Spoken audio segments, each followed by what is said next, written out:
ఆందోళనలు, అక్కడ హాజరవుతున్నటువంటి సంఖ్యను క్వశ్చన్ చేశారు.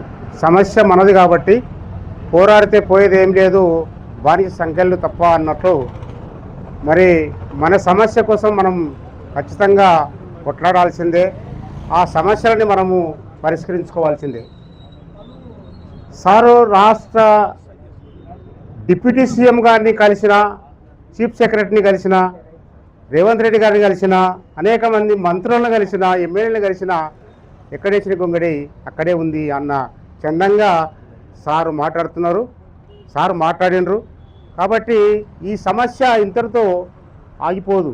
సమస్య పరిష్కారం అయ్యేంత వరకు మనమందరము మూకుమ్మడిగా సమస్య కోసం మనం పోరాడాల్సిన అవసరం ఉన్నది.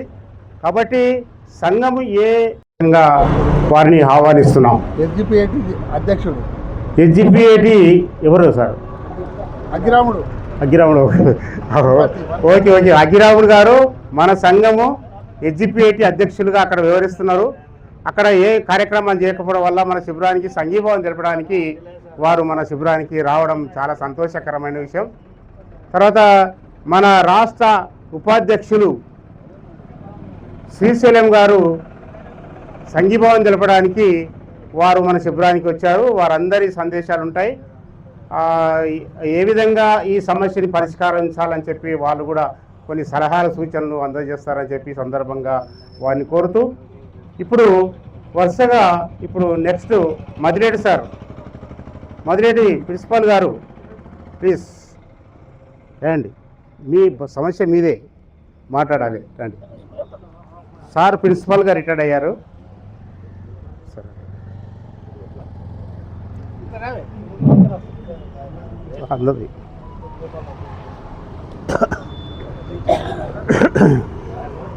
అందరి పెద్దలకు నమస్కారం. ఈనాటి ఈ కార్యక్రమం మనకు రావాల్సిన డబ్బులు రాకపోవడం అనే విషయం మీద మనం ధర్నా చేస్తున్నాం. మీరందరూ దీనికి సంఘీభావం తెలిసి వచ్చినందుకు చాలా సంతోషిస్తున్నాం.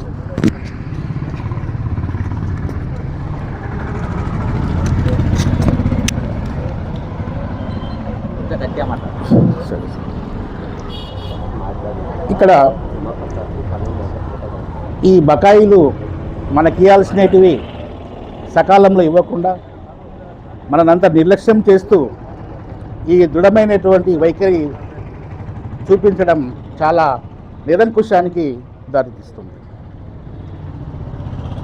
మరి ఈ వీళ్ళేమో ఒకరోజు చేసినా, 2 నెలలు చేసినా, 3 నెలలు చేసినా 4-5 పెన్షన్స్ తీసుకుంటారు. మనకు వచ్చే ఒక పెన్షన్, ఒక గ్రాట్యుటీ, ఒక జీవనిక ఇన్ని సంవత్సరాలు మనల్ని ఇబ్బంది పెడుతున్నారు. ఇది ఎంతవరకు సమంజసమని చెప్పి నేను మన సీఎం గారిని అడుగుతున్నాను. ఈ సీఎం గారు మన జిల్లా వాస్తవులే, మనకెంతో సహకరిస్తామని చెప్పి అన్ని రకాలుగా అన్ని చూస్తామని చెప్పి వాగ్దానం చేసి నేడు వారి యొక్క మాటను నిలబెట్టుకోలేక మనల్ని ఇబ్బంది పెడుతున్నారు. కాబట్టి ఇప్పటికైనా దయచేసి వీరు మనకు సహకరించి మనకు రావాల్సినటువంటి బకాయిలు ఇస్తే బాగుంటుందని చెప్పి నేను కోరుకుంటున్నాను. Thank you.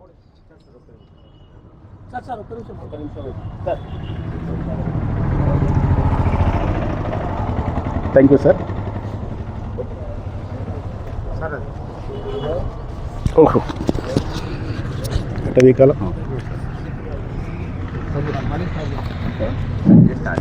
పరమేశ్వర్ గారు ఈరోజు నిర్హార దీక్షలో ఉన్నటువంటి మిత్రులు, హాజరైనటువంటి మిత్రులందరికీ ఉద్యమాభినందనలు.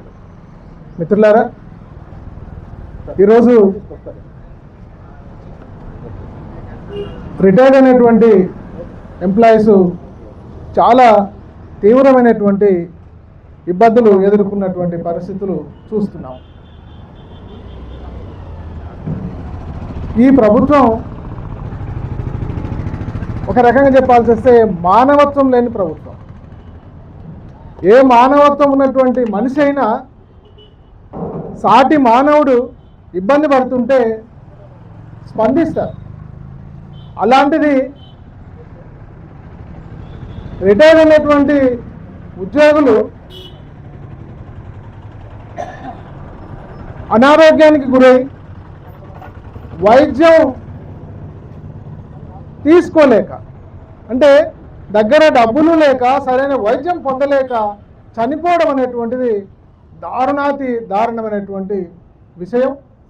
ఈ ప్రభుత్వానికి మరి ఎందుకు ఈ సమస్య మీద అవగాహన లేదా, లేకపోతే ఉండి కూడా అలసత్వం వహిస్తుందా అనేటువంటిది అర్థం కావట్లేదు.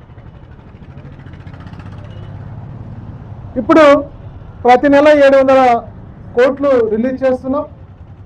ఇక మీ పెన్షన్లు అన్నీ, మీ బకాయిలు అన్నీ వచ్చేస్తాయని చెప్తున్నారు. కానీ మీరు అన్ని జిల్లాలకు సలహాలు సూచనలు కాదు, మీరు కూర్చొని జిల్లాలకు గైడ్ చేసేటట్టుగా ఉండాలి, జిల్లాలను ఉసిగొల్పి ఉద్యమాలు చేసేటట్టుగా ఉండాలి. కానీ జిల్లాలే ఈ ఉద్యమాలు చేస్తుంటే మీరు సూచనలు సలహాలు ఇవ్వడం కాదు.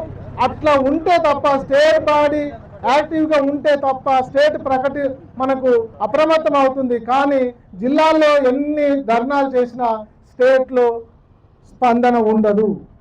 స్టేట్ బాడీ స్పందిస్తేనే అక్కడ స్టేట్లో కూడా స్పందన ఉండేటువంటి అవకాశం ఉన్నది. కాబట్టి పెన్షనర్స్ తక్కువ సంఖ్యలో లేరు, చాలా సంఖ్యలో ఉన్నాం. సమస్యలు కూడా ఉన్నాయి. ఆ సమస్యల పట్ల పెన్షనర్స్కు అవగాహన ఉంది. ఏ పిలిపిచ్చినా స్పందించేటువంటి అవకాశం కూడా ఉంది. కాబట్టి స్టేట్ లెవెల్లో మీరు ఖచ్చితంగా మంచి ఉద్యమాలు, ఏదైనా మరి కార్యక్రమాలు రూపొందించి మీరు పిలిపిస్తే ఖచ్చితంగా మనం మొత్తం కంప్లీట్ రాష్ట్రంలో ఉన్నటువంటి పెన్షనర్స్ దానికి స్పందిస్తారని పూర్తిగా మా సహకారం ఉంటుందని నేను ప్రకటిస్తూ సెలవు తీసుకుంటున్నాను. రాష్ట్ర ప్రభుత్వ పెన్షనర్ల అసోసియేషన్ శిబిర అధ్యక్షులు, అదేవిధంగా రాష్ట్ర బాధ్యులు నరసింహరావు గారు, వివిధ సంఘాల బాధ్యులు, సంఘీభావం తెలపడానికి వచ్చినటువంటి సంఘాల ప్రతినిధులు, ఇక్కడికి వచ్చినటువంటి మిత్రులు,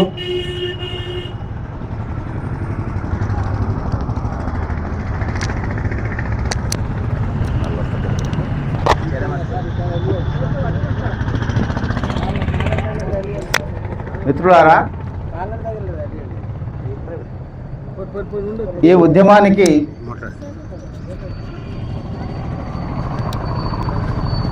రాష్ట్రంలో విఫలమైనటువంటి జేఏసీని తిరస్కరించి బయటికి వచ్చి స్వతంత్ర ఉద్యమాలు చేపట్టినటువంటి మీకు, మీ అందరికీ డెమోక్రటిక్ టీచర్స్ ఫెడరేషన్ పక్షాన ఉద్యమ అభినందనలు తెలియజేస్తున్నాను. అదేవిధంగా మీ ఉద్యమానికి సంఘీభావాన్ని ప్రకటించడం కాకుండా మీరు తీసుకునే కార్యక్రమాల్లో కూడా మేము పాల్గొనడానికి సిద్ధంగా ఉంటామని ఈ సందర్భంగా తెలియజేస్తున్నాను. మిత్రులారా, ఈ మధ్య జరిగిన పరిణామాలు విషాదకరమైనవి, విచిత్రమైనవి కూడా ఉన్నాయి. మనము ఐక్య ఉద్యమాల ద్వారా సాధించుకుందామని జేఏసీ ద్వారా 200 సంఘాలను ఏర్పాటు చేసుకొని జేఏసీ తరఫున మనం ఉద్యమాలు చేపట్టి మొత్తంగా పెన్షనర్సు, ఉద్యోగ ఉపాధ్యాయులందరి సమస్యలు పరిష్కారం చేసుకుందామని ఆనాడు ఒక మొదటి అడుగు ముందుకేసిన తర్వాత అది ఒక 5 అడుగులు వెనక్కిపోయిందన్న సంగతి మనకు తెలుసు. దీంట్లో ఎవరి స్వార్థం వాళ్ళకున్నది. ముఖ్యంగా జేఏసీ ప్రధాన బాధ్యులు వాళ్ళ యొక్క స్వార్థం కోసము మొత్తంగా తెలంగాణలో ఉన్నటువంటి పెన్షనర్స్ను, ఉద్యోగ ఉపాధ్యాయులను అందరినీ కూడా ఈ ప్రభుత్వానికి తాకట్టు పెట్టింది, తలవంపులు కూడా తెచ్చింది. అదేవిధంగా మనం ఏ విధంగా అయితే అనేక మానసిక సమస్యలకు ఒక క్షోభకు గురై ఈనాడు మనం తల్లడిల్లుతున్నామో, అదేవిధంగా ఉద్యోగ ఉపాధ్యాయుల మానసిక పరిస్థితి కూడా అదే విధంగా ఉంది మిత్రులారా. నిరుద్యోగుల మానసిక పరిస్థితి కూడా అదే ఉంది. మనము ఈ సమస్యను పరిష్కారం చేసుకోవడానికి ఈరోజు తీసుకున్నటువంటి 2 రోజుల రిలే నిరాహార దీక్షలు ఏవైతే ఉన్నాయో ఇది రాష్ట్ర వ్యాప్తంగా మహబూబ్నగర్ నుంచి భవిష్యత్తు అనుకుంటున్నాను ఇక్కడ కొలిమంటుకున్నది. వయసుతో నిమిత్తం లేకుండా మనకున్నటువంటి చురుకైన ఆలోచనలు ఉన్నాయి కాబట్టి ఆ ఆలోచనలతో ఏర్పడిన ఘర్షణతో ఈ ప్రభుత్వాన్ని ఢీకొనడానికి సిద్ధంగా ఉండాల్సిన అవసరం అయితే ఉంది అని ఈ సందర్భంగా నేను తెలియజేసుకుంటున్నాను. కాంగ్రెస్ ప్రభుత్వం అధికారంలోకి వచ్చే ముందు ఇచ్చినటువంటి హామీలు ఏవైతే ఉన్నాయో ముఖ్యంగా పెన్షనర్స్ ఉద్యోగ ఉపాధ్యాయుల యొక్క కార్మికుల యొక్క హామీలు ఏవైతే ఉన్నాయో ఆనాడు చూడడానికి అంటే గత ప్రభుత్వాన్ని తిరస్కరించి ఓటేసి ఈ ప్రభుత్వం హామీ పడ్డది మా సమస్యలు పరిష్కారం అవుతాయి అని కాంక్షించి ఓట్లేసి గెలిపించుకున్నట్టు ఈ ప్రభుత్వం మన అందరి మెడకు ఒక గుదిబండగా మారిందన్న విషయాన్ని మనం గుర్తుంచుకోవాలి. మేము అధికారంలోకి రాగానే పిఆర్సీ ప్రకటిస్తాం, పెండింగ్లో ఉన్నటువంటి ఏరియాస్ అన్నింటిని కూడా మేము రిలీజ్ చేస్తాం. పెన్షనర్స్ ఉన్నటువంటి హెల్త్ కార్డులు కానీ వాళ్ళకి ఇవ్వాల్సిన బెనిఫిట్స్ కానీ మేము వెంటనే రిలీజ్ చేస్తామని హామీ పడినటువంటి కాంగ్రెస్ ప్రభుత్వం తీవ్రమైనటువంటి విద్రోహానికి పాల్పడ్డదన్న సంగతి మన అనుభవంలో తెలుసుకున్నాం. ఈ విద్రోహము ఎందుకు ఈ ప్రభుత్వం ఇంత విద్రోహానికి పాల్పడ్డది? ఒక ఆనవాయితీ వచ్చింది, ఒక సాంప్రదాయం వచ్చింది. ఈ సాంప్రదాయము గత ప్రభుత్వము కొనసాగించింది. ఒకవైపు వాళ్ళ యొక్క ఓటు బ్యాంక్ కోసం చేస్తున్నటువంటి ప్రయత్నాలు ఏవైతే ఉన్నాయో వాటి కోసం పెన్షనర్స్ను ఉద్యోగోపాధ్యాయులను తాకట్టు పెట్టే పరిస్థితి ఒకటి వచ్చిందనేది మనం బట్టి విక్రమార్క మాట్లాడుతూ ఉంటాడు. ఆయన ముందర ఒక డిఏ ప్రకటిస్తే వీళ్ళందరూ చల్లబడి బయటకు వచ్చే పరిస్థితి మనం చూసాం. ఇదంతా అనుభవంలో మనం చూసాం. ఇది కాదని మీరు హైదరాబాద్లో ఒక ధర్నా చేయకముందు వాళ్ళు ఒక కుట్రవాణి చేసి వాళ్ళు ఐక్య ఉద్యమానికి మీరు దెబ్బతీస్తున్నారు, మీరు ఎవరు బయటికి పోవద్దు, లేదా మీరు బయట ఉద్యమాలు చేపడితే బెనిఫిట్స్ కానీ పిఆర్సీ కానీ ఏరియాస్ కానీ సిపిఎస్ కానీ డిఎల్ కానీ ఈ డిమాండ్ పెట్టకుండా డిపార్ట్మెంటల్ ఇష్యూస్ పైన మాత్రమే మీరు ధర్నాలు చేయాలని చెప్పి లేదా మిమ్మల్ని బహిష్కరిస్తామని నిస్సిగ్గుగా వాళ్ళు ఒక మెసేజ్ పెట్టారు. డిటిఎఫ్ రాష్ట్ర కమిటీలో మేము చర్చించుకున్న తర్వాత ఇండివిజువల్గా ఒక ఉద్యమం తీసుకోవాలి. పెన్షనర్స్ అనారోగ్యానికి గురై చాలామంది కుటుంబాలు విచ్ఛిన్నమైపోతున్నాయి. ఏరియాస్ ఆగిపోవడం వల్ల ఉద్యోగోపాధ్యాయులు తలరెళ్తున్నారు. మనం ఒక ఉద్యమం తీసుకోవాలని మేము నిర్ణయం చేసుకున్నాం. ఉద్యమం డేట్ రాగానే మీరు బహిష్కరణకు గురవుతారని చెప్పి ఒక మెసేజ్ పెట్టాను. ఈ కుట్ర ఏమిటి? ఉద్యమాలు మీరు చేయరు, చేసే వాళ్ళని చేయనియరు. మీ బహిష్కరణ ఎవరికి కావాలి? మేమే తల ఎత్తుకొని సగౌరవంగా బయటకు వస్తామని నిలబడ్డటువంటి పెన్షనర్స్కి మేము జేజేలు పలుకుతున్నాము.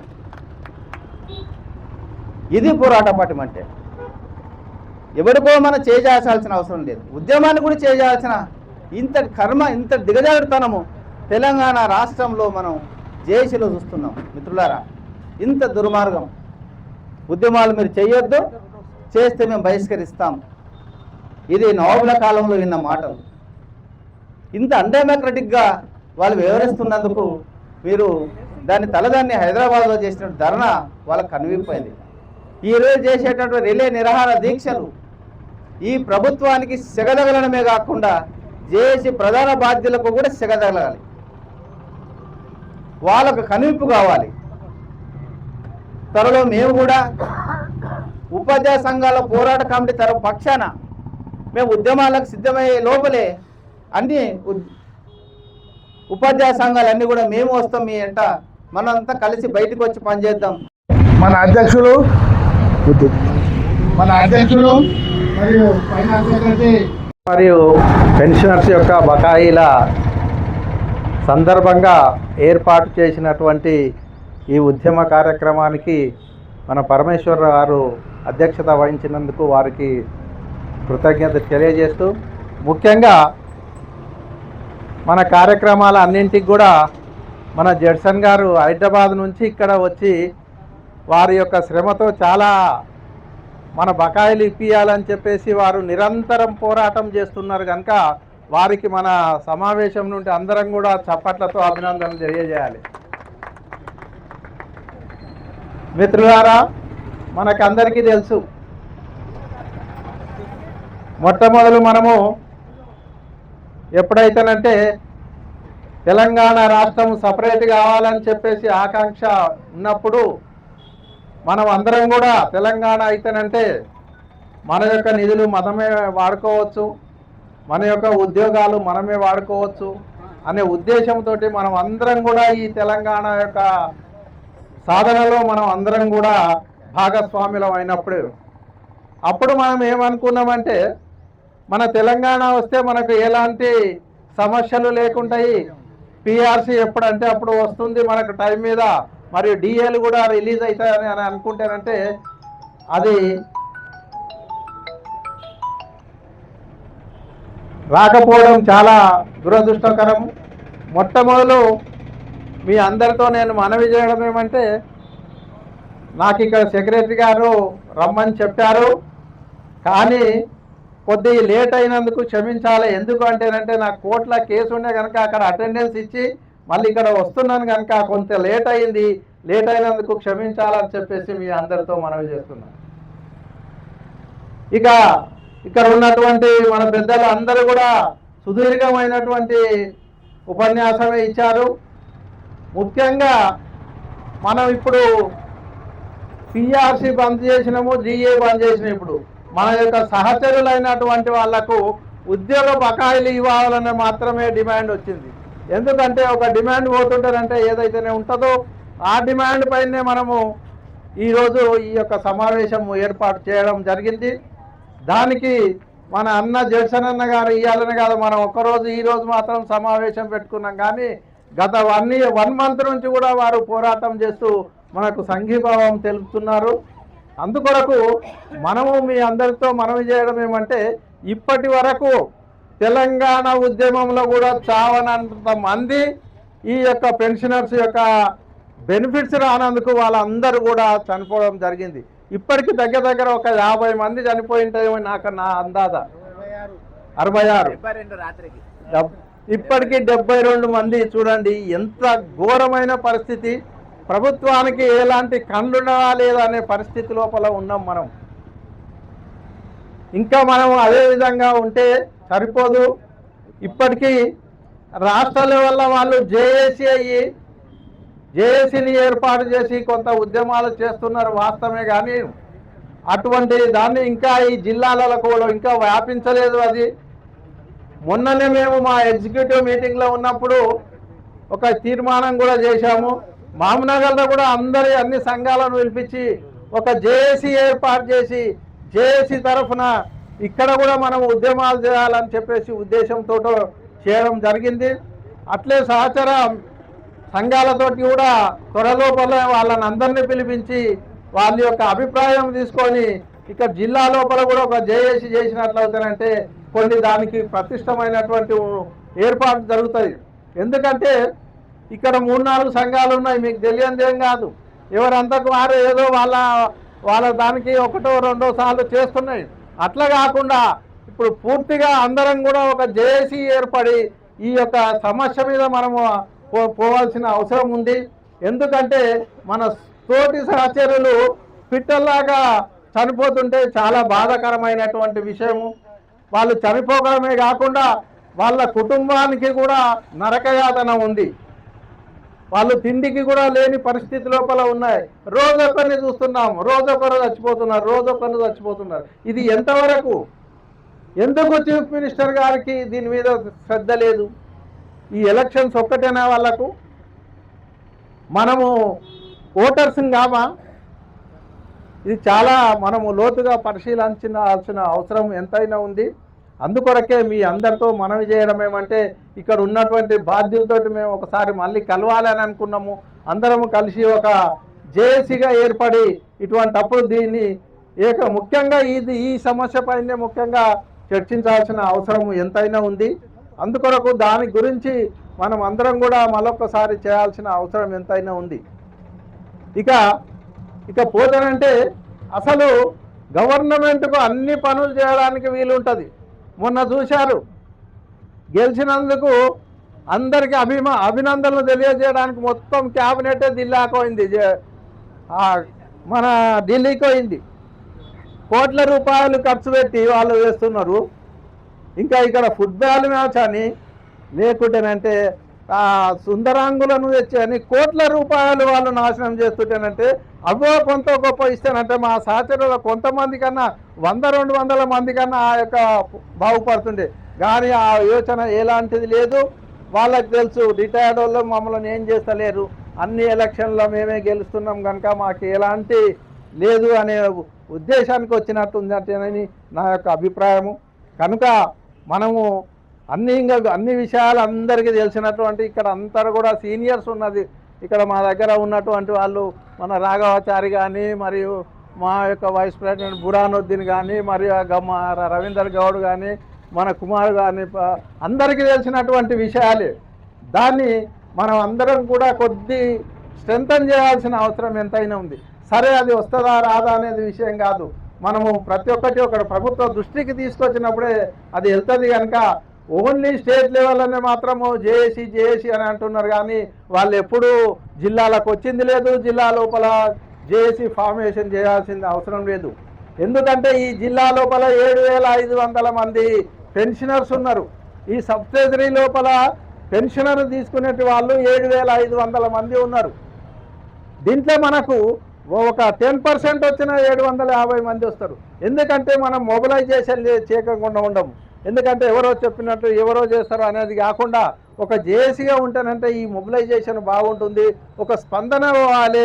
ఇక్కడ నుంచి గవర్నమెంట్కు మనం చేసేటి కార్యక్రమాలు వాళ్ళకు వచ్చినట్లయితేనంటే కొంత తీసుకోవడానికి వీలుంటుంది. కనుక మనం ఏది చేసినా మన సహచరులకు చేయాలని అనుకుంటున్నాము. ఇంకా మనకు ముఖ్యంగా ఏంటంటేనంటే మనకి ఇంత తొందరగా కూడా ఈ దళిద్రం పట్టుకుంటుందని అనుకోలే. తెలంగాణ వచ్చి 10 ఏళ్ళు అయిపోయింది, కానీ ఇప్పుడే పెన్షన్లు కూడా లేదు, డిఏలు కూడా లేదు, పిఆర్సీ లేదంటేనంటే ఇంకా రాబో కాలం ఏ విధంగా ఉంటుందో మనం ఏమో ఊహించాల్సిన అవసరం ఉంది. ఇంకా పెన్షన్ ఉండదు. పెన్షన్ 10 ఏళ్ళకు ఒకసారి ఇస్తాడా, లేక డిఏలు 5 డిఏలు కాదు 10 డిఏలు అయినా కూడా మనం ఎవరిని పలకరించేది లేదు, సగం లేదు. కనుక మనం అందరం ఐక్యత కావాల్సిన అవసరం ఎంతైనా ఉంది.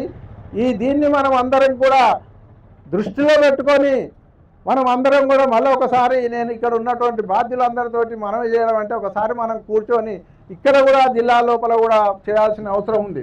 ఈరోజు క్యాబినెట్ ఉంది, మీకు అందరికీ తెలుసు. దాంట్లో ఒక ఈహెచ్ఎస్ మాత్రమే డిస్కషన్కి వస్తుందని అనేది మనకు కొంత అవగాహన ఉంది. ఆ ఈహెచ్ఎస్ తీసుకునేటప్పుడు 1.5 అని ఎవరిని కాటికి వాళ్ళు మన ఆ జేఏసీ వాళ్ళు నిర్ణయించిందో మనకు అర్థమైతే లేదు. మరి పెన్షనర్స్ వాళ్ళ విధి విధానం లేవు, ప్రభుత్వం నిర్ణయించి దాన్ని అక్కడ ఉన్నోళ్ళు జేఏసీ వాళ్ళు మళ్ళీ యాక్సెప్ట్ చేశారు కదా. కనీసము జిల్లా ఉన్న వాళ్ళకు సంప్రదించి మేము 8-10 రోజుల లోపల మా రిపోర్ట్ ఇస్తామని చెప్పేసి కూడా అక్కడ కూడా అనలేదు. కానీ వాళ్ళే చేసేస్తుంది. ఈరోజు అది ఉంది, అది కూడా రాదు. మీరు ఎప్పుడు కూడా తెచ్చుకోండి. ఎందుకంటే మనకు జీపీఎఫ్ కానీ పెన్షన్స్ ఇవ్వనప్పుడు 1.5 crores ఎట్లా స్టేట్ గవర్నమెంట్ ఎట్లా డిపాజిట్ చేస్తుందని మనకు నమ్మకం ఏ విధంగా కలుగుతుంది? మనకు నమ్మకం కలుగుతలేదు. ఎందుకంటే ఉన్న పైసలే ఇస్తలేరు, మనకు రావాల్సిన పైసలే ఇస్తలేరు. ఇప్పుడు కూడా ఇప్పుడు ఉన్నటువంటి ఈహెచ్ఎస్ కార్డు ఏ విధంగా ఉంటుందో అది కూడా ఆ విధంగానే ఉంటుంది. మనకి ఎలాంటి బెనిఫిట్ లేదని మాత్రము నేను నమ్ముతున్నదండి. ఎందుకంటే గవర్నమెంట్ ఇవ్వాలి, మనం ఇచ్చిన దానికి వాళ్ళు కంట్రిబ్యూషన్ చేసి ఒకరిని మనం నమ్ముకొని సీటు మీద కూర్చోబెట్టిన తర్వాత వారు సక్రమైన పరిపాలన ఇవ్వకపోవడం వల్ల మనకి ఈ దుస్థితి వచ్చింది.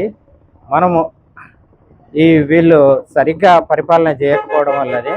అయితే మనకు మన సమస్యల పైన మాత్రమే కాకుండా ఇతరుల సమస్యల మీద కూడా అందరి మీద మనం పోరాటాలు చేస్తుండాలి. ప్రజాప్రతినిధులు చాలా పేదరికంలో ఉన్నారు. వాళ్ళకు 2 రూపాయల కిలో బియ్యం ఎందుకు ఇయ్యారు? వాళ్ళకి ఇచ్చిన తర్వాత లైన్లో నిలబడి తీసుకున్న తర్వాతనే వాళ్ళకు పెన్షన్ కూడా ఇవ్వాలి. అప్పుడు పెన్షన్ ఎంత పని చేస్తుండ్రు? 1 కాదు 2 కాదు, సర్వీస్ చేసిన వాళ్ళకే ఇవ్వాలి పెన్షన్ అన్నది. సర్వీస్ ఎవరైతే చేసినా మనం 30 ఏళ్ళ సర్వీస్ చేసినాం, మన అవసరానికి మనం పెన్షన్ తీసుకుంటున్నాం. కానీ వాళ్ళు ఏ అవసరం, వాళ్ళు ప్రజా సేవ కోసం వచ్చిండ్రు.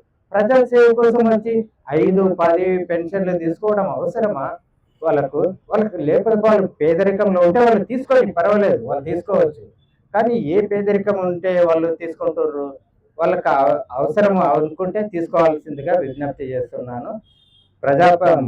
సర్వీస్ చేసిన వాళ్ళకి అందరికి కూడా పెన్షన్ బెనిఫిట్స్ సక్రమంగా అందజేయాలని విజ్ఞప్తి చేస్తూ నాకు ఇచ్చిన అవకాశం. మరియు మిత్రులారా, మనం ఏదైతే తెలంగాణ కొరకు నీళ్లు, నిధులు, తర్వాత నియామకాల కొరకు ఎంతైతే పోరాడి అలసిపోయి రిటైర్డ్ అయినామో, ఇప్పుడు మన పెన్షన్ల కొరకు కొట్లాడేటువంటి పరిస్థితి వచ్చింది. అంటే ఇప్పుడు తెలంగాణ తెచ్చుకున్న తర్వాత ఎగిరెగిరి తంతున్నారు మనల్ని. అంటే ఇందులోపల ఉండేటువంటి ప్రతి ఒక్కరూ తెలంగాణ కొరకు పాటుపడిన వాళ్ళే. మరి వచ్చిన తెలంగాణ ఎవరు అనుభవిస్తున్నారు?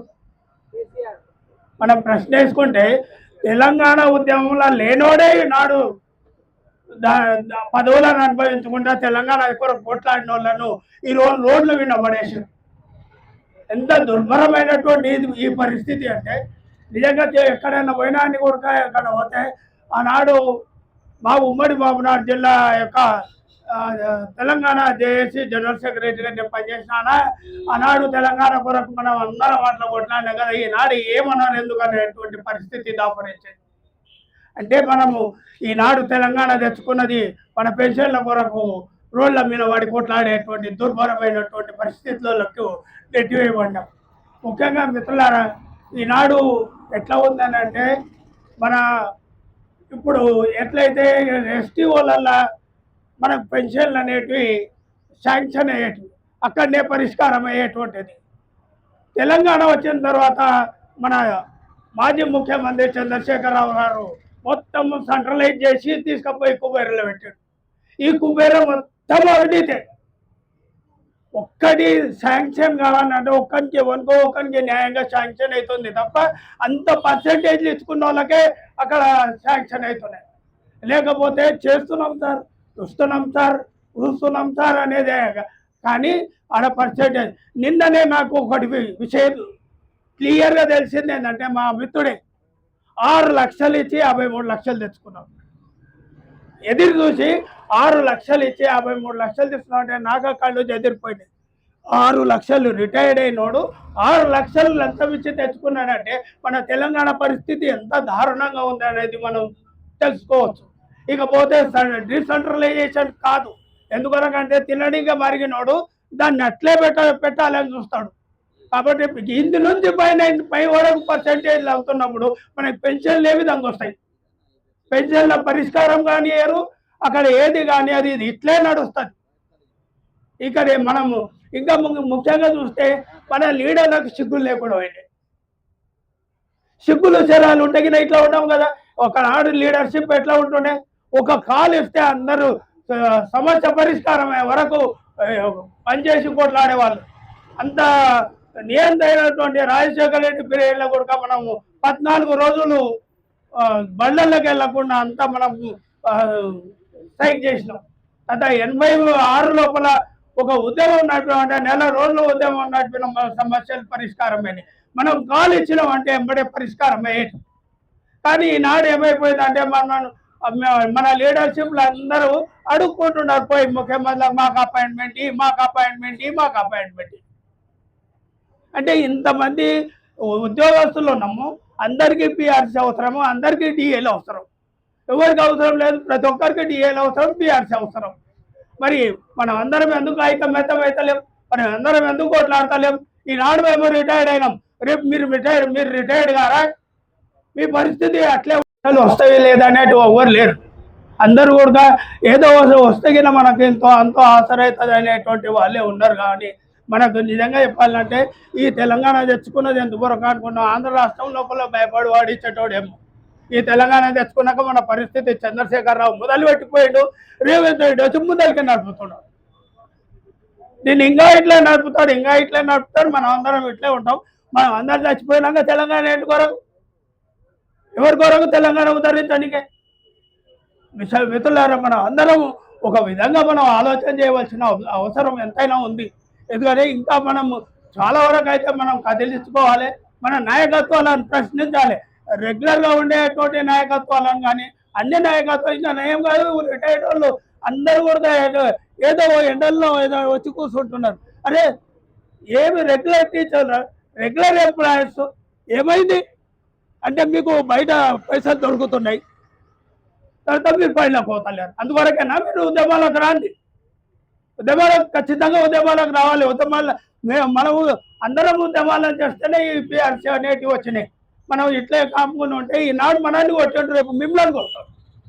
కాబట్టి మనం అందరం ఐక్యంగా ఇదే విధంగా మన కొరకు కొట్లాడేటువంటి సామాజిక కార్యకర్తలు, చాలామంది సామాజిక కార్యకర్తలు మన తరఫున పోరాటోళ్ళు ఉన్నారు. వాళ్ళందరూ మనం ఐక్యంగా ఉద్యమించవలసినటువంటి అవసరం ఉంది.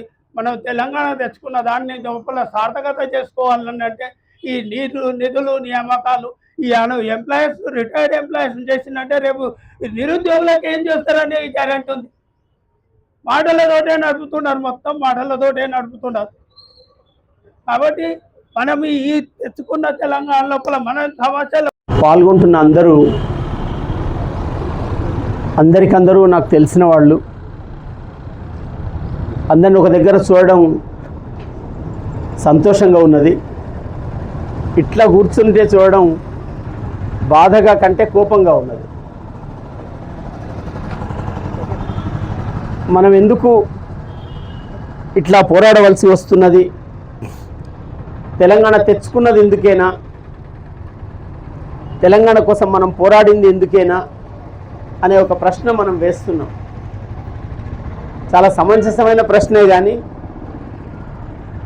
ఇంకొక వైపున తెలంగాణ ఉద్యమకారులు, మేము ఉద్యమం చేసినాం, మా కుటుంబాలలో ప్రాణాలు ఇచ్చిన వాళ్ళు ఉన్నారు. మేము 69లో ఉద్యమం చేసినాం, మలి ఉద్యమంలో 94 నుంచి మేము పాల్గొన్నాం. మమ్మల్ని కనీసం గుర్తించడం లేదు, మాకు సర్టిఫికెట్ లాంటివో పట్టించుకోవడం లేదు ప్రభుత్వం. ఈ గుర్తింపు తీసుకొని ఏం చేస్తారు మీరు అని అడిగితే మా పిల్లలు, మా మనవలు, మనవరాండ్లు, మా తాత తెలంగాణ సాధన పోరాటంలో ఉన్నాడని ఎప్పుడన్నా మా గురించి గుర్తు చేసుకుంటారు, మాకు అంతకు మించి ఏమి ఉండదని అడుగుతున్నారు. ఆ ఉద్యమకారులలో ఏమీ లేని వాళ్ళు, వసతి ఏమీ లేని వాళ్ళు, ఏమీ లేని వాళ్ళు అంటే అన్నీ ఉన్న దేశంలో, అన్నీ ఉన్న రాష్ట్రంలో వాళ్ళకంటూ ఏమీ లేని వాళ్ళు, ఓ ఇల్లు లేని వాళ్ళు, ఓ గుడిసె లేని వాళ్ళు, ఆడి దగ్గర భూమి లేని వాళ్ళు, సస్తే జాగా లేని వాళ్ళు, వాళ్ళు మాకు ఇంత జాగా ఇస్తారేమో అని వాళ్ళు అడుగుతున్నారు. ఆ ఉద్యమంలో భాగమైనప్పుడల్లా మా డిమాండ్లు కూడా 2 పెట్టండి అని అడుగుతున్నారు. హైదరాబాద్లో ఇందిరా పార్క్ దగ్గర ఒక ధర్నా చేస్తే నేను వెళ్ళిన అక్కడికి, చాలా బాధ అయింది. ఏమిటి అసలు ఉద్యమకారులు అంటే? ఒక సమస్యను గుర్తించి, ఒక అన్యాయాన్ని గుర్తించి, ఆ అన్యాయాన్ని ఒకటిగా అడిగితే కాదని దాన్ని మొత్తంలో భాగం చేసి అడిగి ఏదో ఒక మౌలిక సమస్య పరిష్కారం అయితే మన సమస్యకు దారి దొరుకుతుంది అనుకొని ఒక మౌలికమైన విషయాన్ని అడిగిన వాళ్ళు ఉద్యమకారులు అవుతారు. అట్లా అడిగి పాల్గొన్న వాళ్ళు వాళ్లకు న్యాయం జరగాలని అడుగుతుంటే ఆ ఉద్యమ ఫలితాన్ని అనుభవిస్తున్నటువంటి వాళ్ళు, ఉద్యమ ఫలితాన్ని అనుభవిస్తూ ఒక ధర్మకర్తల్లాగా వ్యవహరించవలసిన వాళ్ళు, బడ్జెట్ మీద, రాష్ట్ర నిర్వహణలో ఒక ప్రజాస్వామ్యాన్ని పాటించవలసిన వాళ్ళు, అది వదిలేసినప్పుడు మళ్ళీ వాళ్ళు పాపం మేము ఎందుకు కొట్లాడినాము అని ఆవేదన పడుతున్నారు. ఇవాళ మనం కూడా మన పోరాటానికి ఒక సార్థకత అంటే ఒక రూపం తీసుకోవడానికి, దానికి ఒక జస్టిఫికేషన్ కోసం మేము కూడా తెలంగాణ కోసం పోరాడినాం. తెచ్చిన తెలంగాణలో మేము ఉపవాసాలు ఉంటున్నాం, మా పిల్లల పెళ్లిళ్ళు చేయలేకపోతున్నాం, మా రోగాలకు చూపించుకోలేకపోతున్నాం. అంటే ఒక మామూలు కారణాలతోటి చచ్చిపోయే పరిస్థితి వస్తున్నారు. ఇది చాలా తీవ్రమైన విషయం. దీన్ని అందరం ఖండించాలి. ఖండించేటట్టుగా ప్రతి గడపకు, ప్రతి ఇంటికి, ప్రతి మనిషికి, ప్రతి చౌరస్తాకు ఈ విషయాన్ని పెన్షనర్స్ అంతా తీసుకుపోగలగాలి. పెన్షనర్స్ పరిస్థితి ఏమిటంటే రిటైర్ అయిన వాళ్ళ పరిస్థితి, అంతకుముందు ఒక జీతంతో కూడిన జీవితం, కాస్త గౌరవప్రదమైన జీవితం, అవసరాలకు జీతాన్ని చూయించి అప్పులు చేసిన జీవితం, హుందాగా బతుకుతున్నాం అనుకున్న జీవితం, అది అర్థానికి పడిపోతుంది, ఒకసారి సగానికి పడిపోతుంది. నా విజ్ఞప్తి కూడా ఏంటంటే, మనకు ఇన్ని జిల్లాలు ఉన్నాయి, నాగర్ కర్నూలు మిత్రులు కూడా ఇక్కడే వచ్చి పాల్గొన్నారు. అంటే వేరు వేరు చోట్ల ఒక గట్టి పోరాటం, మిలిటెంట్ పోరాటం జరగడానికి అవసరమైన చర్యలు అందరూ తీసుకోగలిగితే, ఇవాళ మహబూబ్ నగర్లో ఎంత యాక్టివ్గా వీళ్ళందరూ కష్టపడి ఈ ధర్నాకు సిద్ధపడ్డారో, ధర్నా కోసం ఏర్పాట్లు చేసినరో, అట్లా అన్ని జిల్లాలలో కూడా అట్లాంటి వర్క్ జరిగితే తప్పనిసరిగా గవర్నమెంట్కి ఆ సెగ తగులుతుంది. ప్రభుత్వానికి ఏదో నులివెచ్చటి చలి ఇట్లాంటివి ఉంటాయి కదా, అవి పెద్ద లెక్క పెట్టవు. కొంచెం మంట పెట్టినట్టు అయితే తప్ప అది కాగదు, లేకపోతే మనము కాలిపోతున్నా వాళ్ళకు పట్టదు. ఇది సీరియస్గా తీసుకోవాలని నేను చెప్తూ, అంతర్జాతీయంగా జాతీయంగా వస్తున్న పరిణామాలు, దిగువ స్థాయిలో కొడుతున్న దెబ్బల వల్ల మన పెన్షన్లు సరిగా రావడం లేదు. కనుక ఈ పోరాటం ఏకకాలంలో కేంద్ర ప్రభుత్వ విధానాల మీద పోరాటం, సామ్రాజ్యవాద వ్యతిరేక పోరాటం, అదే సమయంలో రాష్ట్ర ప్రభుత్వం పెన్షనర్లను నెగ్లెక్ట్ చేస్తున్న దాని మీద పోరాటం.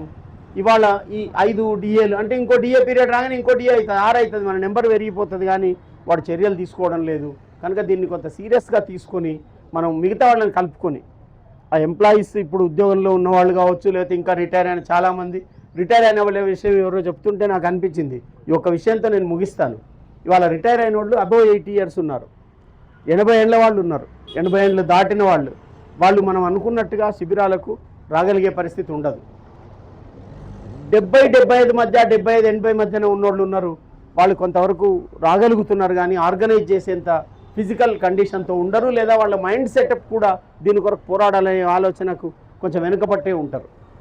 కనుక ఇప్పుడు రిటైర్ అయ్యి 61-65 మధ్యన, 65-70 మధ్యన ఉన్నవాళ్ళు కొంత యాక్టివ్గా ఉండవలసినటువంటి అవసరం ఉంటుంది. అది కూడా మనం గుర్తించాలి. లేకపోతే మనం జనరల్గానే మనం ఇంతమంది ఉన్నాం, 10% వస్తే చాలా అవుతాం కదా అనుకుంటే కుదరదు. కొంత పర్సెంట్ చేయండి.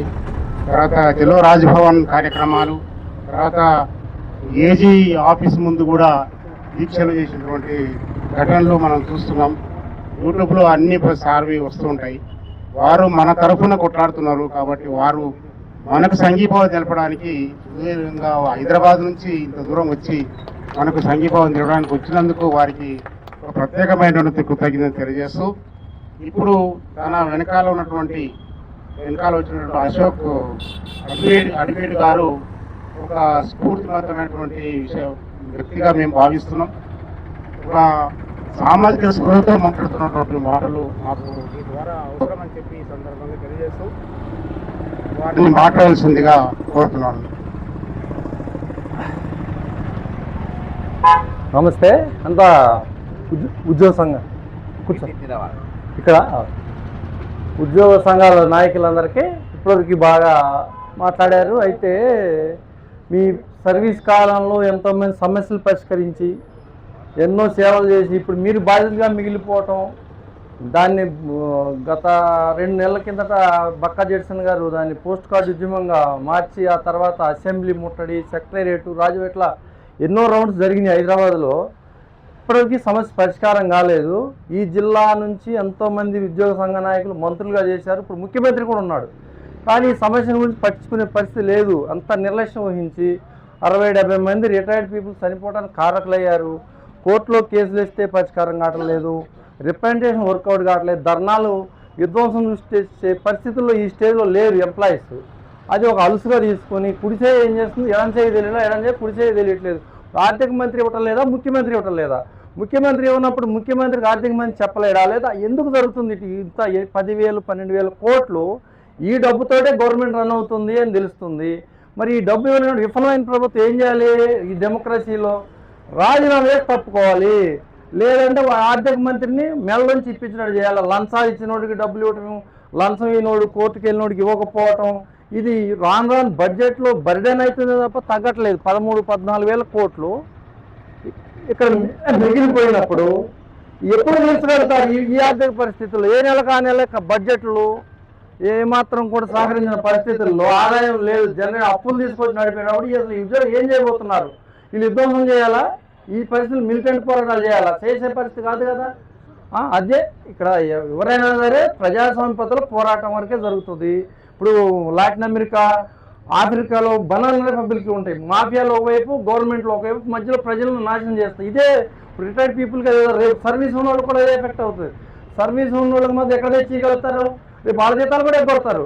అంటే ఇక్కడ ఏంటి, ఆఖరికి ఇటు విఫల ప్రభుత్వం అనేది ఇటు కంటిన్యూ అయ్యి ఎటువంటి ప్రయోజనాలు దక్కకుండా చేస్తున్నారు. దీనికి చెక్ పెట్టని ఏ విధంగా చేయాలి? ప్రజాస్వామ్యంలో ఇట్లాంటి పరిస్థితులు ఎక్కడా కూడా ఇంతవరకు ఎక్కడా లేవు. ఈ గత 50-70 సంవత్సరాల నుంచి ఇంత ఇప్పుడు డిఏ, టీఎల్, పిఆర్సీలు కాదు, ఉన్న పెన్షనల్గా గ్రాట్యుటీ, పిఎఫ్ ఇవ్వట్లేదు. వచ్చే అరకొర పెన్షన్ సరిపోవట్లేదు. ఈ సరిపోయిన పరిస్థితుల్లో మరి ప్రభుత్వం ఏం సమాధానం చెప్పుద్ది అనేది మీరు ఈ కంటిన్యూ పోరాటాలు చేస్తేనే దీనికి పరిష్కారం లభిస్తుంది. నాకు అవకాశం తెలియజేస్తాను.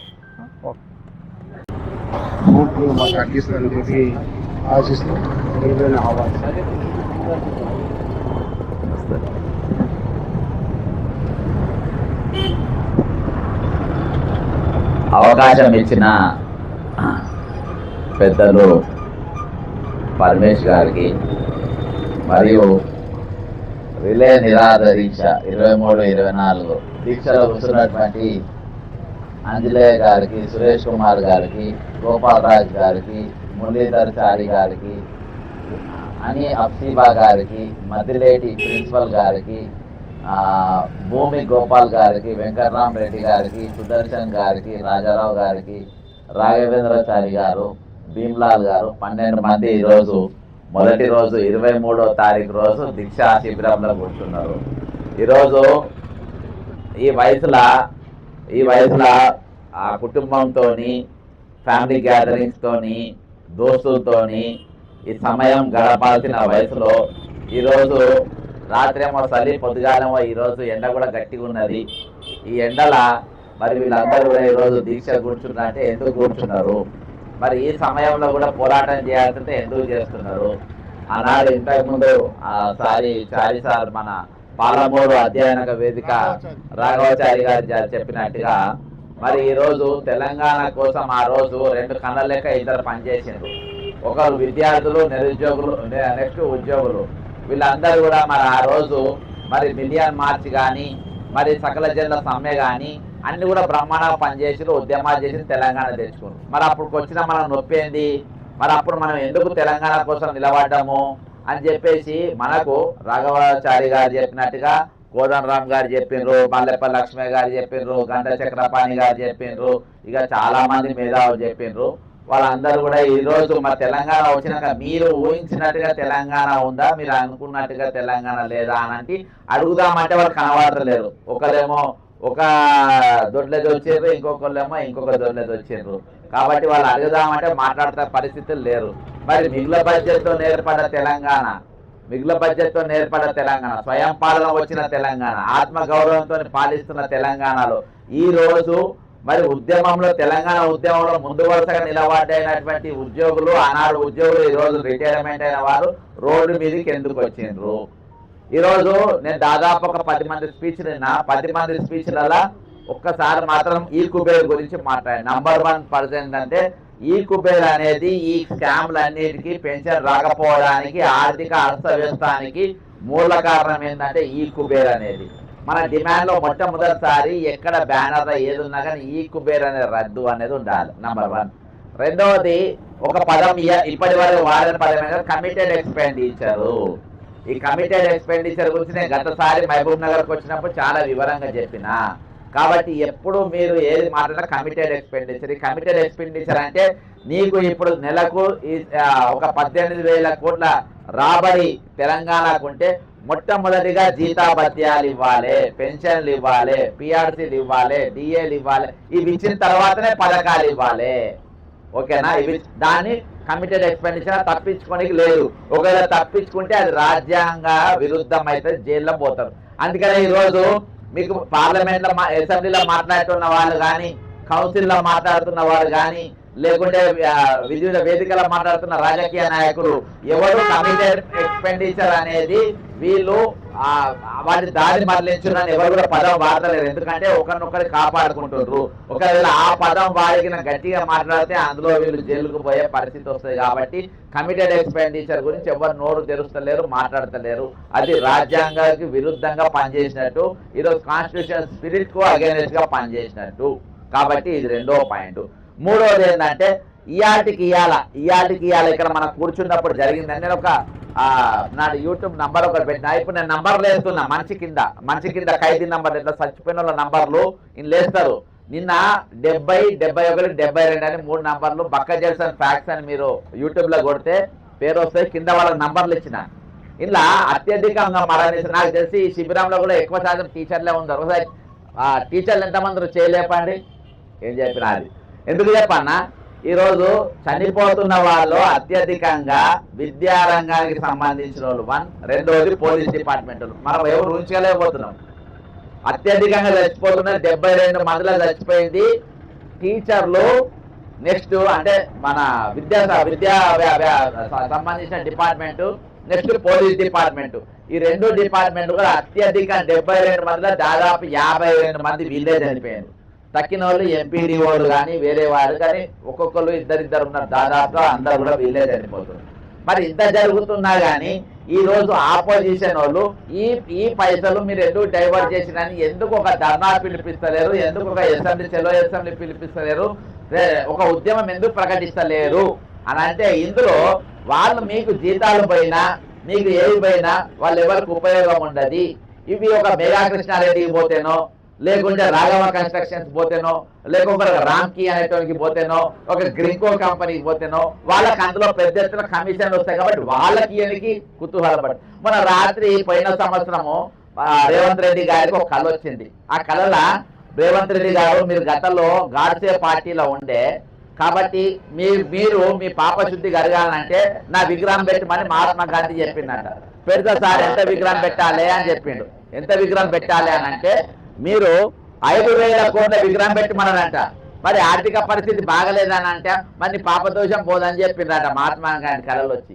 అయితే దీనికోసం ఇప్పుడు 450 ఇండ్లు కూలగొట్టి బాపు గారి దగ్గర నేను మొన్న అక్కడ పోయి రాత్రి మొత్తం వీడియో తీసి చూపించిన. అది చూపించినాక చలనం వచ్చే ఒక్కరు అయితే పోయిన సంవత్సరమే చెప్పిన వాళ్ళకు, సార్ దయచేసి మీరు మీ ఇల్లు కూలగొడతారు ఖచ్చితంగా, మీకు నోటీసులు రాలే కానీ ఏదో ఒక రోజు వస్తుంది అని పోయిన సంవత్సరం చెప్పిన. వచ్చినప్పుడు చూద్దాంలే అనుకున్నారు. వచ్చి డైరెక్ట్ బుల్డోజర్లతో దిగేది. ఆర్టీఓ దిగేది 450 ఇండ్లు కూలగొడతా, 5,000 కోట్ల రూపాయలతోని అక్కడ బాపు విగ్రహం కడతా, మహాత్మా గాంధీ విగ్రహం పెడతానని చెప్పి ఇప్పుడు రోజు మీటింగ్లు రోజు ధర్నాలు రాస్తారు. మరి 5,000 కోట్లు ఎక్కడికి వెళ్ళి వచ్చినాయి?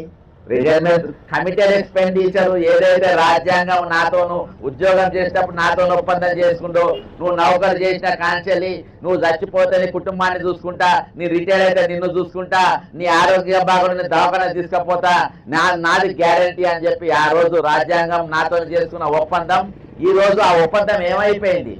ఈ రోజు ఆ ఒప్పందాన్ని పక్కన పెట్టి రాత్రి కళలు వచ్చిన మహాత్మా గాంధీతోని నువ్వు కళలు చేసుకున్న ఒప్పందం ఇంపార్టెంట్ అని అంటున్నావు. దానికి 5,000 కోట్లు పెడతా అని అంటున్నావు. ఒక భారీ విగ్రహం ఆసియాలో అంత పెద్ద విగ్రహం ఎక్కడ ఉండడానికి వీల్లేదంటావు. ఆ విగ్రహం కట్టడానికి నువ్వు రెడీ అవుతావు. 5,000 కోట్లు ఎక్కడ? మరి దీని మీద ఇయాటి వరకు ఆపోజిషన్ పార్టీలు ఏమవుతాయి? ఈ రోజు మహాత్మా గాంధీ గారు ఏ రోజు కూడా ఏ పుస్తకం రాయని గాంధీ అవార్డుని ఐడియాలజీతో నమ్మినోని, నేను గాంధీ ఆశ్రమంలో సభ్యుడిని, సార్వోదయ సభ్యుడిని. నేను నాకు మించిన గాంధీయేను రేవంత్ రెడ్డి కాదు, లేకుంటే ఏ ముఖ్యమంత్రి ఇలా క్యాబినెట్ ఉన్నోడు ఎవరు కూడా కాదు. అందులో సభ్యుడిని శిక్షణ తీసుకున్నాను. కానీ ఎక్కడ కూడా నాకు మహాత్మా గాంధీ గారు నా ఐడియాలజీని నా సిద్ధాంతాన్ని పాటించాలంటే నా విగ్రహం పెట్టి మన ఏడ కూడా మరి పెట్టలేదు. మరి ఎందుకు పెడుతుండ్రు? ఎందుకంటే 5,000 రూపాయలతోని విగ్రహం కడితే 500 కోట్ల విగ్రహం వస్తుంది, 4,500 రూపాయలు నాకేనికి ఇంతే. ఇక మొన్న 2 రోజుల కింద ఇంకొక జీవో వచ్చింది. ఆ జీవో ఏంటంటే ఆల్రెడీ మధురైల ఫైనాన్స్ మినిస్టర్ డిప్యూటీ సీఎం మన బట్టి విక్రమార్క గారికి మరి మధురైల ఆల్రెడీ ఆయనకు ఒక క్యాంప్ ఆఫీస్ ఉన్నది. అది దాదాపు 1,50,00,000తో కట్టిండ్రు. హైదరాబాద్ లో భారీ బంగ్లా ఉన్నది ప్రజాభవన్, అక్కడ ఒక బంగ్లా ఉంది. కానీ ఈ రోజు ఆయనకు ఖమ్మంలో ఇంకో బంగ్లా కావాలని మన రాత్రికి ఒక జీవో తీసిండ్రు. ఆ జీవో ఏంటంటే 4,50,00,000 పెట్టి మళ్ళీ ఇంకొక భారీ బంగ్లా కడతా ఉన్నారు. అదే మన రాత్రి జీవో వచ్చేసింది. మరి ఎందుకు? ఆల్రెడీ 2 బంగ్లాలు ఉన్నాయి కదా, 3వ బంగ్లా ఎందుకు అని అంటే ప్రజా పైసలు కాబట్టి వాడుతున్నారు. మరి ఈరోజు ఎవరెవరికి పైసలు లేవు? మన ఉద్యోగ సంఘాలు పోయి మీటింగ్ పెడితే పాపం మన ఉద్యోగ సంఘాలు ఎంత గొప్ప అంటే లాస్ట్ పోలింగ్ ఏజెంట్ డ్యూటీ కూడా చేసిండ్రు. పోలింగ్ ఏజెంట్ డ్యూటీ చేసి మిమ్మల్ని గేట్వే బాధ్యత మాదని చెప్పి టెలికాన్ఫరెన్స్ లో మాట్లాడినటువంటి పరిస్థితి పొంగిలేటి శ్రీనివాసరెడ్డి గారితో. దాని మీద ఎలక్షన్ కమిషన్ ఈ రోజు మాట్లాడలే. 72 మంది చచ్చిపోయింది ఇప్పటిదాకా. 72 మందిలో ఎంత మందిని పోయి పలకరించిండ్రు, ఎంత మంది పోయి మాట్లాడిండ్రు? నేను 15 రోజుల క్రితం వచ్చినప్పుడు నేను మన పరమేశ్వర్ మళ్ళీ ఒక 3-4 అందరం కలిసి మేము కొండేసారి ఇంటికి పోయినాం. కొండేసారి ఇంట్లో అందరికి పైసలు వచ్చినాక అందరు హ్యాపీ ఉండరు, నేను కూడా హ్యాపీ అయినా. కానీ 40 సంవత్సరాల పాటు కొండేసారు రిటైర్మెంట్. ఇక 2 నెలలు అయితే రిటైర్ అవుతా, ఇక సంవత్సరం అయితే రిటైర్ అవుతా, ఇక 6 నెలలు అయితే రిటైర్ అవుతా, ఇక 3 నెలలు అయితే రిటైర్ అవుతా. ఇక నేను ఎన్ని రోజులు దాచిపెట్టుకున్న పైసలు నా దగ్గరికి వస్తాయి. నేను అందరికీ నా అక్క చెల్లెళ్ళకు ₹1 ఇస్తా, మా తమ్ముళ్ళకు ₹1 ఇస్తా, మా ఊరికో పావుల ఖర్చు పెడతా, నేను వాళ్ళకి ఇస్తా వీళ్ళకి ఇస్తా, తక్కిన నేను పెట్టుకొని తీర్థయాత్రలు పోతా అని 2 నెలలకే కళ్ళు కన్నారు కావచ్చు, 5 నెలలకి కూడా కన్నారు కావచ్చు. అర్థమైందా? ఈ రోజు ఆయన పైసలు అయినా చూడకుండానే చచ్చిపోయింది. మొన్న మైసయ్య సార్ నెల రోజుల మైసయ్య ఏఎస్ఐ మన SI sub inspector AR Khammam, ఆయన కిడ్నీ ప్రాబ్లమ్స్, హార్ట్ ప్రాబ్లం, వాళ్ళ భార్య కిడ్నీ ప్రాబ్లమ్స్ తోని దవాఖాన ఉన్నది. నెల పాటు వాళ్ళు దాదాపు రిటైర్ అయిన కాంచెలి వైద్యం కోసం ఏమైనా పైసలు ఇవ్వండి అని చెప్పి కొట్లాడిండు. ₹1 కూడా రాలే. నువ్వు వైద్యం తీసుకుంటే తీసుకో, సత్య జాబ్ మాకు అవసరం లేదని చెప్పిండు. కానీ చిట్ట చివరికి ఆయన చనిపోయాడు. ఇక మన రాత్రి మేము ఎప్పుడైతే ఆ సార్ నంబర్ వచ్చి 67 అనుకుంటా, 67 డెత్ నంబర్ 67 అయినది. ఎప్పుడైతే దానిపైన వీడియో చేసినామో నిన్న పొద్దుగాల ఆగా మేఘాల మీద 31 లక్షల రూపాయలు ఇమీడియట్ గా శాంక్షన్ చేసింది. పాపం ఆ సార్ కూడా ఆ సార్ పైసలు చూసుకోలే. అసలు ఆ సార్ ఆ డబ్బులు ఆయన కష్టాన్ని చూసుకోలే. 40 సంవత్సరాలు నేను కష్టపడ్డ పైసలు, 40 సంవత్సరాలు నేను దాచిపెట్టుకున్న పైసలు ఒక్కసారి నేను ఖర్చు పెట్టే ముందు కళ్ళారా చూసుకుంటానంటే చూడకుండానే నేను అనుకుంటే అవి చచ్చిపోయిన కళ్ళు తెలిసే చచ్చిపోతున్నా అనుకుంటున్నా. కళ్ళు తెలిసి చెవులు విప్పి అట్లనే ప్రాణాలు కోల్పోతున్నారు, చూసుకుంటే చచ్చిపోదాం అనుకుంటా. కానీ అవకాశం లేక ఇక ఇంతకు మించిన ఈ ప్రభుత్వానికి ఇంతకు మించిన నియంత, ఇంతకు మించిన రాక్షసులు, ఇంతకు మించిన దుర్మార్గుడు, ఇంతకు మించిన ఇక వీళ్ళను ఎక్కడైనా ఉంటారా అని చెప్పి సందర్భంగానే అంటున్నాయి. ఇంతకు మించిన దౌర్భాగ్యాలుగా నేను చూడలే. నేను ఎక్కడ ఇంతకు మించి మనం అనుకుంటున్నాం వాడు వీళ్ళను వీళ్ళు వీళ్ళని అనుకుంటున్నాం. ఇంతకు మించి మనం దాచిపెట్టుకున్న పైసలు కూడా రాత్రికి ఒక ఫ్రాడ్ చిట్ ఫండ్ వాడు గుంజుకున్నారంటే ఇంతకు మించిన దౌర్భాగ్యం ఏమైనా ఉందా అని అనుకుంటున్నాను. నిజంగా ఈరోజు మరి ఇంతకుముందు నేను చాలా మంది సార్లు మాట్లాడిన చాలా ఇంట్రెస్టింగ్ విన్నా. ఎందుకు విన్నా అంటే ఒకరు మాట్లాడింది ఇంకొకరు మాట్లాడలే. అంటే ఇన్ని ఇష్యూస్ ఉన్నాయి. దాదాపు 3 గంటల పాటు విన్నా నేను. ఇంత ఇష్యూస్ ఉన్నాయంటే వాస్తవానికి ఇన్ని ఉన్నాయి. మరి ఎందుకు మా రిటైర్డ్ వాళ్ళకు ఇన్ని కష్టాలు ఎందుకు వచ్చినాయి, ఈ వయసులో ఎందుకు ఎండలో కూర్చుండ్రు అని అంటే మొత్తానికి తెలంగాణ వచ్చినాక తెలంగాణ వాళ్ళు ఉద్యమాలు మర్చిపోయినరాట, ప్రశ్నించుడు మర్చిపోయినరాట, అడుగుడు మర్చిపోయినరాట. కాబట్టి ఈరోజు మీరు మొదలుపెట్టిన ఉద్యమం, మీరు తెచ్చుకున్న తెలంగాణ పిల్లగాళ్ళ మీరే రోడ్డు ఎక్కుని మళ్ళీ మీరే చక్కగా చేయాలని చెప్పి మీరు రోడ్డు ఎక్కించిందట.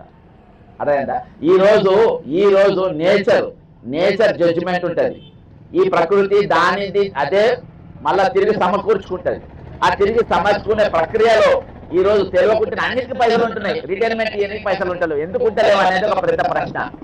కాబట్టి ఈరోజు నేను ఇంత మందికి డబ్బులు ఇస్తున్నారు, వీటికి ఈరోజు మీరు ఖర్చు పెడుతున్నారు.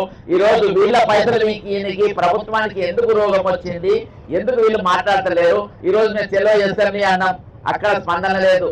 చెలో సెక్రటరీ పోయినాం, అక్కడ స్పందన లేదు. చెలో ఏసీ ఆఫీస్ పోయినాం, అక్కడ స్పందన లేదు. రేపు ఇప్పటికి ఒక 160 టికెట్లు మేము బుక్ చేసినాం. 8వ తారీఖు చెలో ఢిల్లీ పోతున్నాము. కొన్ని బయట మాట్లాడలేని ఇష్యూస్ ఉన్నాయి. అవి కూడా ఖచ్చితంగా మేము మీ ముందుకు తెలుస్తుంది. ఒక వారం రోజులలో 8వ తారీఖు తర్వాత మీ విషయాలు తెలుస్తుంది. ఖచ్చితంగా ఢిల్లీ వేదికగా తెలంగాణలో జరుగుతున్నటువంటి ఈ దమనకాండ గురించి, తెలంగాణలో జరుగుతున్న ఏవైతే ఈ కమిటెడ్ ఎక్స్పెండిచర్ దోపిడీ గురించి ఖచ్చితంగా ఒక పెద్ద ఎత్తున ఒక ఉద్యమం అనేది ఢిల్లీ లెవెల్లో జరుగుతుంది. అన్ని పార్టీల వాళ్ళని కలుస్తున్నాము, అన్ని పార్టీలకు చెప్తే ఈ పరిస్థితి మేము ఎక్స్ప్లెయిన్ చేయబోతున్నాము. ఈ రోజు దీనిపైన ఎందుకు మాట్లాడతలేరు, ఇంతమంది మరణిస్తున్నా వాళ్ళ ప్రాణాలకు ఎందుకు విలువ ఇస్తలేరు అనే దానిపైన చాలా గట్టిగా మా వాదన ఉంటుంది. ఏది ఏమైనప్పటికీ ఇది ఏదైతే ఉద్యమం జరుగుతుందో నేను ఈ సందర్భంగా రాష్ట్ర వ్యాప్తంగా ఉన్న వారికి ఒక పిలుపు ఇవ్వదలుచుకున్నా. ఏందనంటే ఇది అవసరం లేదులే అన్న ఇది అవసరం లేదు. అయితే ఏం పిలుపు ఇవ్వదలుచుకున్నా అంటే పొద్దుగానే లేచి మన దినచర్య కంప్లీట్ చేసుకుని 10 గంటలకు ఇద్దరైతే ఇద్దరు, ముగ్గురు అయితే ముగ్గురు, ఐదుగురు అయితే ఐదుగురు ఒక వినతి పత్రం ముందు రోజే తీసుకోవాలి. వద్దులే అన్న వద్దులే. అయితే ఒక వినతి పత్రం ముందే తయారు చేసుకోవాలి, కలెక్టర్కు రోజు ఇవ్వాలి. ఎందుకు ఇవ్వాలని చెప్తా. ఈపీఎస్ 95 వాళ్ళు మన భూసావల్లే అనుకుంటా, బుల్డానా కలెక్టర్ ఆఫీస్ కాడ కరోనా కాంచెలి ఇప్పటిదాకా 2017కి ఇవాళ దాకా రోజు రిలే నిరాహార దీక్ష చేస్తున్నారు. ఈపీఎస్ 95 పెన్షన్ పెంచాలని అంటే వాళ్ళు దాచిపెట్టుకున్న పిఎఫ్ పైసలు మోడీ దొబ్బేసి వాళ్ళ నెలకు 1000 రూపాయలు ఏమో ఇచ్చినట్ట. మొత్తం పైసలు మాకు నెలకు 7500 ఇవ్వాలి పెన్షన్ అని వాళ్ళు 2017కి ఇవాళ వరకు దీక్ష చేస్తున్నారు. వాళ్ళు రోజు కలెక్టర్కు రిప్రజెంటేషన్ ఇస్తారు, కలెక్టర్లు మారుతున్నారు కానీ వీళ్ళ బతుకు మారుతారు. అట్లా మనం కూడా ఈ మహబూబ్ నగర్లో కానీ తెలంగాణలో ఉన్న అన్ని జిల్లా కలెక్టర్లకు రోజు పొద్దుగాల ఎంత 5 నిమిషాలు డిఆర్ఓనో లేకుంటే జాయింట్ కలెక్టరో లేకుంటే ఎవరో ఒకరు ఉంటారు కదా అక్కడ లొట్రం పొట్రం ఉండి వాళ్ళకు ఒక వినతి పత్రం ఇచ్చి రోజు ఇక తెలంగాణకు మన జిల్లాకు జిల్లా హెడ్ క్వార్టర్కు ఏ మంత్రి వచ్చినా ఏ ఎమ్మెల్యే వచ్చినా ఆయనకో వినతి పత్రం డైలీ. ఎవరు లేరనుకో మహాత్మా గాంధీకో వినతి పత్రం బొమ్మకు, లేకుంటే నెహ్రూకో నెహ్రూకో వినతి పత్రం, లేకుంటే బాబాసాహెబ్ విగ్రహంకో వినతి పత్రం. రోజుకు ఏదో తిరిగా నేను 4 నెలలైంది సబ్జెక్ట్ తీసుకొని హైకోర్టు కాడ పోస్ట్ కార్డ్తోని. నేను కోటగిరి అశోక్ గారి గురించి ఒక మాట చెప్పాలి. అశోక్ గారిని ఎందుకు మాట్లాడమన్నా ఎందుకు తీసుకొచ్చినానంటే మన కేసీఆర్ గారు రైతు బంధు ప్రవేశపెట్టిండ్రు. రైతు బంధు ఉన్న స్కామ్ అంటే వేరే, కానీ కోటగిరి అశోక్ గారు ఒక పెద్ద ల్యాండ్ లార్డ్. మరి ఈసారి కూడా రైతు బంధు వేసిండ్రు.